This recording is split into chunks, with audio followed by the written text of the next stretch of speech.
الحمدللہ وحدہ والصلاة والسلام علی من لا نبی بعدہ وعلی آلہ واصحابہ وآل بیتہ واولیاء امتہ اجمعین اما بعد فاعوذ باللہ من الشیطان الرجیم بسم اللہ الرحمن الرحیم فاذکرونی اذکرکم واشکروا لی ولا تکفرون صدق اللہ و مولانا العظیم ان اللہ و ملائکتہ یصلون علی النبی یا ایھا الذین آمنوا صلوا علیہ وسلموا تسلیما۔ تمام حضرات درود شریف پڑھیں۔ اللہم صلی علی سیدنا و مولانا محمد وعلی آل سیدنا و مولانا محمد وبارک وسلم وصلی علیہ۔ بعد ازم تو صلاۃ ہم نماز جمعہ کے لیے اللہ کے گھر میں حاضر ہیں۔ مالک کائنات ہماری حاضری اپنی بارگاہ میں شرف قبولیت عطا فرمائے، ہمیں دونوں جہانوں کی عزتیں، سعادتیں، کامیابیاں عطا فرمائے۔ حضرات گرامی، سورہ بقرہ دوسرے پارے کے اندر ایک آیہ کریمہ کے چند لفظ تلاوت کیے ہیں۔ ان آیات بینات کے اندر مالک کائنات نے دو حکم دیے ہیں۔ ان میں پہلا حکم ہے ذکر کا اور دوسرا حکم ہے شکر کا۔ فاذکرونی، تم میرا ذکر کرو، اذکرکم، میں تمہارا ذکر کروں گا۔ بڑی کمال رحمت ہے اللہ کی اپنے بندوں پہ۔ اب یہاں پہ ان الفاظ پہ غور کریں۔ میرے مالک نے فرمایا فاذکرونی، تم مجھے یاد کرو، اذکرکم، میں تمہارا ذکر کروں گا، میں تمہیں یاد کروں گا۔ کیوں؟ انسان کی جو فطرت ہے، انسان کی جو نیچر ہے، اس کے مطابق اللہ کریم نے کلام کیا۔ کیوں؟ انسان جب کوئی چیز کسی کو دیتا ہے اس سے کوئی بدلہ چاہتا ہے۔ کسی پہ کوئی نیکی کی ذہن کے اندر فطرت ہے انسان کی، کہے گا کہ میرے ساتھ بھی کبھی نیکی کر دے گا۔ تو اللہ رب العالمین نے فرمایا تم میرا ذکر کرو، فرمایا اس کے بدلے کے اندر تمہیں کیا دیا جائے گا؟ فرمایا میں تمہارا ذکر کروں گا۔ اب اس ذکر سے کیا مراد ہے؟ نماز پڑھنا، روزہ رکھنا، حج کرنا، جو احکامات الہیہ ہیں، ذکر اس میں شامل ہے۔ اب ہم تو ذکر کرتے ہیں اپنی اوقات، اپنی ہمت کے مطابق۔ میرے کریم آقا نے ذکر پر بڑے فضائل بیان کیے۔ آپ نے فرمایا کہ جو اللہ کا ذکر کرتا ہے، جس کی زبان اللہ کے ذکر کے اندر تر رہتی ہے، میرا رب اس بندے کو دونوں جہانوں کی عزتیں عطا کرتا ہے، اس کو دونوں جہانوں کی فضیلتیں، سعادتیں اس کے دامن میں رکھ دی جاتی ہے۔ ایک روایت کے اندر ہے، حضرت ابو طلحہ انصاری رضی اللہ تعالیٰ عنہ کو میرے کریم آقا نے حکم دیا، فرمایا ابو طلحہ اللہ کا ذکر اس طرح کیا کر، اس طرح ذکر کیا کر کہ لوگ تمہیں دیوانہ کہنا شروع کر دیں، کہ رب کے ذکر کے اندر تیرے اوپر اتنا رب کا ذکر غالب آ جائے کہ لوگ تجھے دیوانہ مجنون کہنا شروع کر دیں۔ اس حد تک حکم ہے ذکر الہی کا۔ اور فرمایا میرے کریم آقا کا تیسرا فرمان، فرمایا جب لوہے پہ زنگ لگتا ہے، کوئی نہ کوئی چیز ہے، کوئی ایسا کیمیکل ہے کہ جو اس زنگ کو اتار دیتا ہے۔ سونا میلا ہوتا ہے، جولر کے پاس اس کے لیے صاف کرنے کے لیے کوئی نہ کوئی کیمیکل، کوئی نہ کوئی ایسا تذاب، کوئی صفائی کے لیے چیز موجود ہے۔ فرمایا اے بندو، جب تمہارا دل جو ہے نا، جو پورے سراپے کا سر سے لے کر پاؤں تک جو تمہارے پورے سراپے کا بادشاہ ہے، جب یہ میلا ہو جائے نا تو اللہ کا ذکر کیا کرو، ساری میل اتر جائے گی۔ یعنی ذکر الہی کے اندر وہ چاشنی اور اثر رکھا گیا ہے کہ جتنا تیرا دل میلا ہو جائے گا، جب رب کا ذکر کرے گا، ادھر اللہ کی لا الہ کی ضرب دل پہ لگے گی، تیری ساری گندگی دور ہو جائے گی۔ پھر اس ذکر کو اللہ نے اور چیزوں کے فائدے کے لیے بھی بیان کیا۔ فرمایا میرا ذکر کرو گے نا، جو میری نعمتیں ہیں نا، والا ان شکرتم، وہ آگے ذکر آتا ہے، وہ آگے میں ذکر کرتا ہوں۔ فرمایا کہ اگر تم نے میرے ذکر کو چھوڑ دیا نا، اس کا نقصان، دو نقصان ہوں گے۔ ذکر الہی سے جب غفلت اختیار کرو گے، اس کے دو نقصان ہیں۔ پہلا نقصان دنیاوی ہے، اس کے بعد دوسرا نقصان آخرت کا نقصان ہے۔ کیسے؟ فرمایا وَمَنْ أَعْرَضَ عَنْ ذِكْرِي، فرمایا وہ لوگ جو میرے ذکر سے منہ موڑ لیتے ہیں، ذکر ترک کر دیتے ہیں، غفلت اختیار کر لیتے ہیں، روح گردانی اختیار کر لیتے ہیں۔ وَمَنْ أَعْرَضَ عَنْ ذِكْرِي، میرے ذکر سے، میری فکر سے، میری بندگی سے منہ موڑ لیتے ہیں، غفلت اختیار کر لیتے ہیں۔ فَإِنَّ لَهُ مَعِيشَةً ضَنْكَ، یہ پہلا نقصان۔ اور میں پہلا ان کا نقصان یہ ہوتا ہے کہ ان پہ زندگی کا جو جامہ ہے نا، وہ تنگ کر دیا جاتا ہے، اس کی معاشی حوالے سے ہو، اس کے دنیاوی معاملات ہوں۔ فرمایا زندگی کا جو جامہ ہے نا، زندگی گزارنے کا جو معاملات ہیں، اس پہ تنگ کر دیے جاتے ہیں۔ یہ کوئی سٹوری نہیں ہے، یہ رب کا حکم ہے، یہ رب کا حکم ہے۔ پہلا جو اسے نقصان ہوتا ہے، اس پر زندگی کا، معیشت کا جو جامہ ہے وہ تنگ کر دیا جاتا ہے۔ اور دوسرا وَنَحْشُرُهُ يَوْمَ الْقِيَامَةِ أَعْمَى، فرمایا دوسرا نقصان اسے آخرت کے اندر یہ ہوگا کہ اسے نبینا کر کے اٹھایا جائے گا۔ اس دن جب میدان محشر سجے گا، قبروں سے لوگوں کا اخراج ہوگا، فرمایا اس وقت اسے نبینا کر دیا جائے گا، آنکھوں سے اسے کچھ نہیں دکھائی دے گا۔ یہ جو بندہ اللہ کے ذکر سے غفلت اختیار کرتا ہے، اس کو نقصان ہوتا ہے۔ آگے فرمایا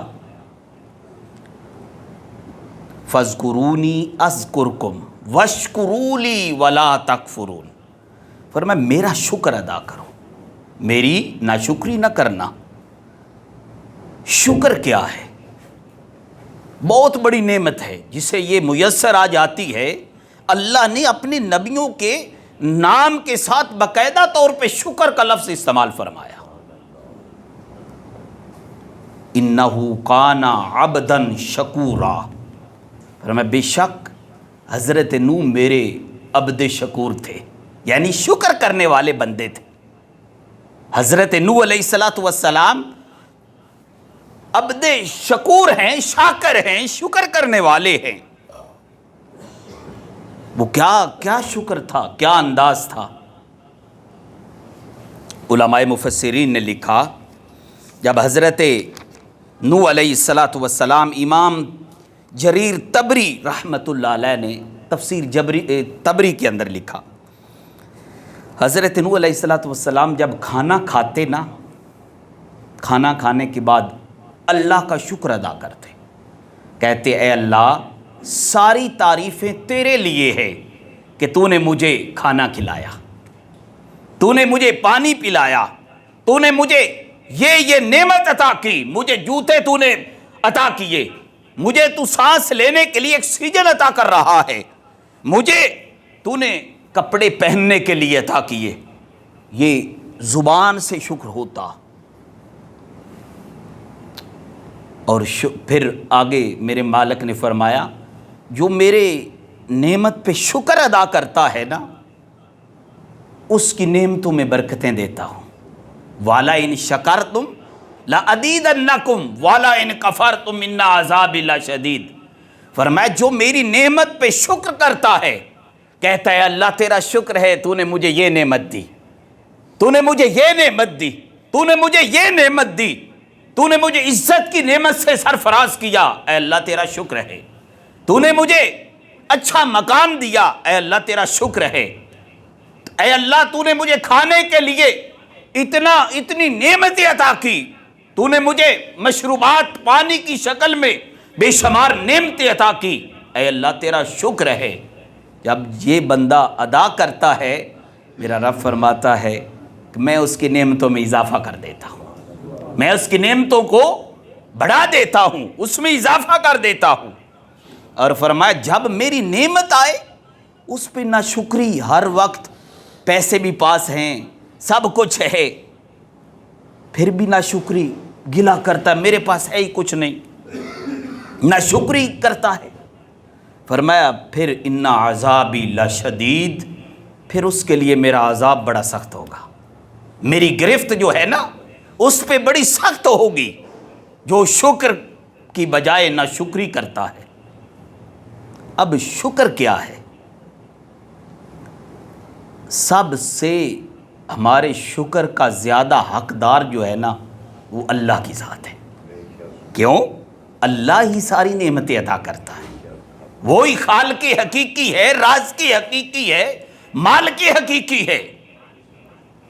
سب سے پھر شکر کا جو ڈیمانڈ بھی کی گئی ہے نا، اللہ نے دو، ایک اپنے لیے، ایک اپنے والدین کے لیے، یعنی انسان اپنے والدین کا شکریہ ادا کرے۔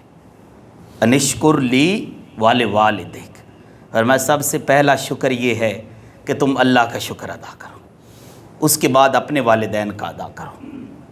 اب شکر جو ہے نا اس کی کیا ڈیمانڈ ہے، مطلب کیا ہے شکر کا؟ علماء نے جو بیان کیا ہے، شکر کا معنی ہے کہ بندہ احسان کو پہچانے، احسان جو کیا گیا ہے اس کو سمجھے، پہچانے، اور پہلے نمبر پہ جس نے اسے نعمت دی ہے نا اس کے سامنے عاجزی انکساری سے رہے۔ پہلے نمبر پہ جس نے نعمت دی ہے اس کے سامنے عاجزی انکساری جھک کر رہے۔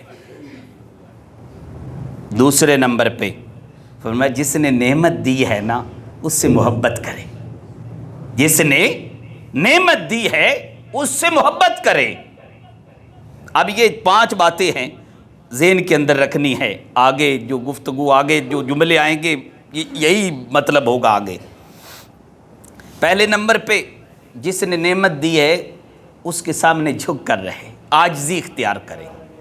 دوسرے نمبر پہ جس نے نعمت دی ہے اس سے محبت کرے۔ تیسرے نمبر پہ جو نعمت ہے نا اس کا اعتراف کرے، کہے کہ مجھے نعمت ملی ہے الحمدللہ۔ اور چوتھے نمبر پہ نعمت دینے والے کی تعریف کرے، نعمت دینے والے کی تعریف کرے۔ اور 5ویں نمبر پہ ہے جو نعمت ملی ہے نا، وہ جو نعمت دینے والا ہے نا اس کی ناپسندیدہ جگہ پہ اس کو خرچ نہ کرے۔ بڑی کمال کی بات ہے۔ 5 چیزیں میں نے عرض کی. اب یہ ساری کی ساری چیزیں رب ذوالجلال کی طرف تمہیں لے جا رہی ہے. تمہارا جو خالق حقیقی ہے، جو رب اکبر ہے، اس کی بارگاہ میں لے جا رہی ہے. اب ان میں ایک چیز لیں، آخری جو میں نے عرض کی، جو تمہیں نعمت ملی ہے نا، اس کو اس جگہ پہ خرچ نہ کرنا جس جگہ پہ نعمت دینے والے کو وہ جگہ پسند نہیں ہے. یعنی نہ پسندیدہ جگہ پہ اس کو خرچ نہ کرنا. اب دیکھ لیں ہمارے معاملات کیا ہیں. بتائیں کون سی نعمت ہے جو تمہیں کسی اور سے مل رہی ہے، رب سے نہیں مل رہی. ساری نعمتوں کا اصل جو خالق ہے وہ تمہارا رب ہے، تمہارا اللہ ہے. اب اس کی نعمتیں ملیں، تمہیں دولت مل جائے، اس کو ایسی جگہ پہ خرچ کر دو کہ جس جگہ پہ حکم ہے کہ خرچ نہیں کرنی. بتاؤ رب کی رضا ملے گی؟ قطعاً نہیں ملے گی. اپنے رازق سے محبت کی ڈیمانڈ ہے. علماء نے کہا کہ شکر یہ ہے کہ اس سے محبت کرو، اپنے مالک سے. محبت کیا مانگتی ہے؟ آپ دنیا کے اندر کسی سے محبت ہو آپ کو، وہ آپ کی ڈیوٹی لگائے کہ تم نے یہ کام کرنا ہے، تو آپ وہ نہ کریں، کیا وہ تمہارا مالک تم پہ راضی ہوگا؟ وہ تمہیں اچھی سیلری دے گا؟ وہ تمہیں شاباش دے گا؟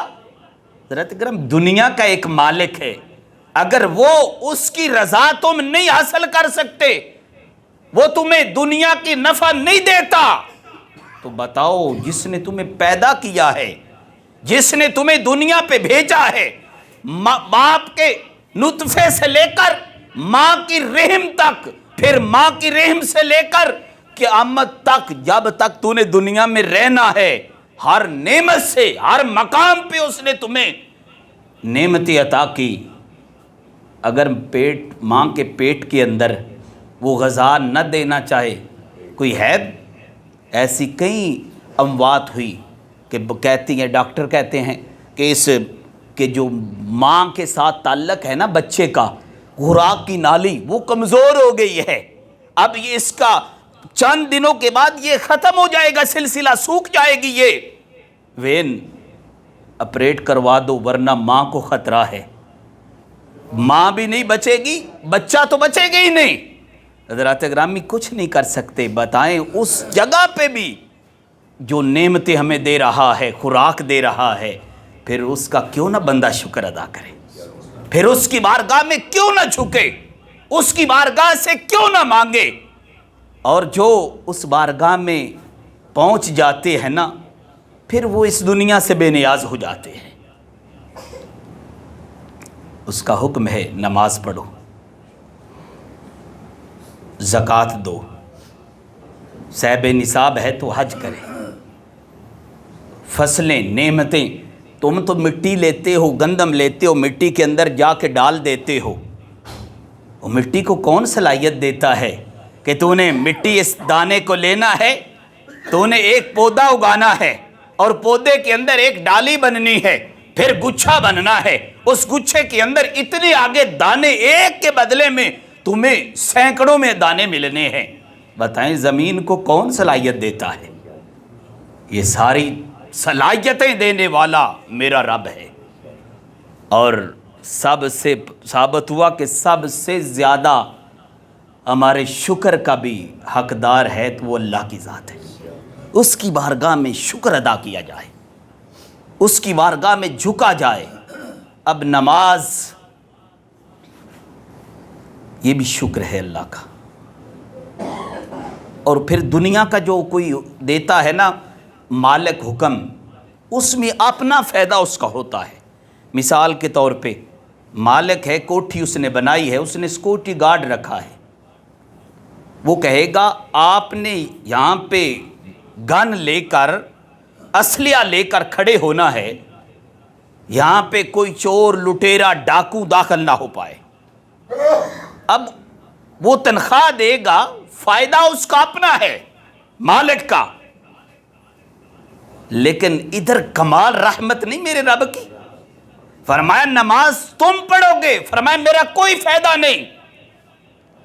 فرمایا جب وضو کرو گے نا، امام طبرانی نے حدیث کو نقل کیا، فرمایا جب وضو کرو گے نا، وضو کا پانی تمہارے جسم سے مس کرے گا، فرمایا اسی وقت تمہارے سارے گناہوں کو معاف کر دوں گا۔ یہ کیسا مالک ہے؟ ادھر دنیا کا مالک ہے، اپنا فائدہ ہے، اس کا اپنا فائدہ اٹھا رہا ہے، لیکن ہمارا مالک کیسا ہے؟ فرمایا نماز پڑھو گے نا تمہارے گناہ معاف کر دوں گا۔ تمہارے حضرت عیسیٰ علیہ السلام آپ کہیں سیر پہ نکلے، آئے تو ایک نہر ہے، اس کے کنارے پہ کھڑے ہوئے، سامنے دیکھا خوبصورت پرندہ ہے، وہ ایک مرتبہ گندا پانی ہے، سڑک پہ کھڑا ہوا کیچڑ ہے، وہاں پہ اپنے آپ کو وہ گندا کرتا ہے۔ تھوڑی دیر گزرتی ہے، وہ دوسرے صاف پانی میں غوطہ زنی کرتا ہے، صاف ستھرا اجلا ہو جاتا ہے۔ 5 دفعہ اپنے آپ کو گندا کرتا ہے، 5 دفعہ صاف کرتا ہے۔ جب یہ ماجرا حضرت عیسیٰ علیہ السلام نے دیکھا، اللہ کی بارگاہ میں عرض کیا، باری تعالیٰ صاف پانی میں کبھی غوطہ زن یہ پرندہ ہوتا ہے، کبھی گندا ہوتا ہے، اس میں فلسفہ کیا ہے؟ اللہ رب العالمین نے آپ کی عظمت کو بیان کر دیا، امت مصطفیٰ کی فضیلت کو بیان کر دیا، عظمت نماز کو بیان کر دیا۔